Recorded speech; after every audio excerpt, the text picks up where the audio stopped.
अनुयोज्य दावे मुख्यतः दो प्रकार के होते हैं।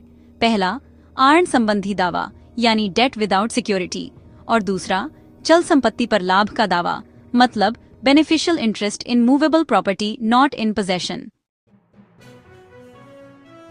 एक्शनेबल क्लेम का अंतरण यानी ट्रांसफर ऑफ एक्शनेबल क्लेम धारा 130 से 137 टीपीए के तहत होता है।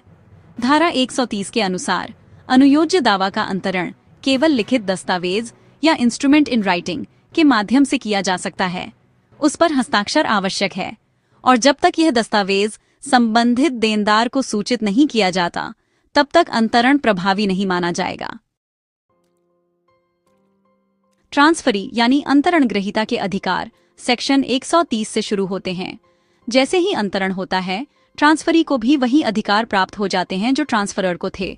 अब ट्रांसफरी को आर्ण वसूलने का अधिकार मिल जाता है और वह देनदार से पैसा वसूल सकता है, साथ ही कोर्ट में मामला भी दायर कर सकता है।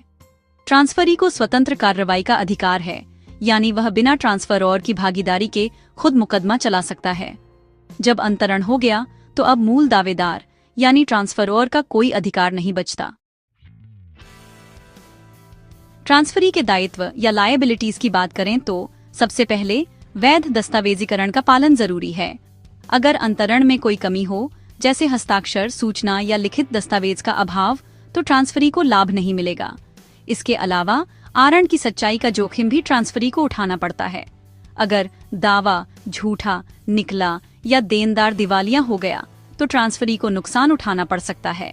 और अगर देनदार को अंतरण की सूचना नहीं दी गई है और वह पुरानी पार्टी को भुगतान कर देता है तो ट्रांसफरी को भुगतान नहीं मिलेगा।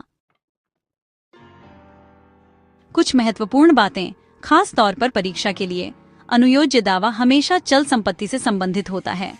इसे बिना अदालत की सहायता के प्रयोग नहीं किया जा सकता। अंतरण केवल लिखित रूप में और सूचना के साथ ही मान्य होता है।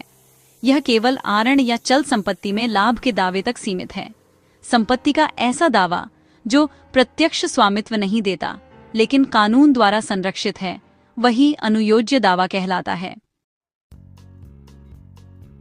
निष्कर्ष के तौर पर अनुयोज्य दावा वह दावा होता है जिसे केवल अदालत की सहायता से प्राप्त किया जा सकता है, जैसे आरण, बीमा राशि, किराया आदि। इसका अंतरण लिखित दस्तावेज द्वारा किया जाता है और अंतरण के बाद नया स्वामी यानी ट्रांसफरी उस दावे को पूरी तरह लागू कर सकता है, परंतु उसके ऊपर वैध दस्तावेज, सूचना और सत्यता का जोखिम भी होता है। यह विषय ट्रांसफर ऑफ प्रॉपर्टी एक्ट 1882 के तहत अत्यंत महत्वपूर्ण है और न्यायिक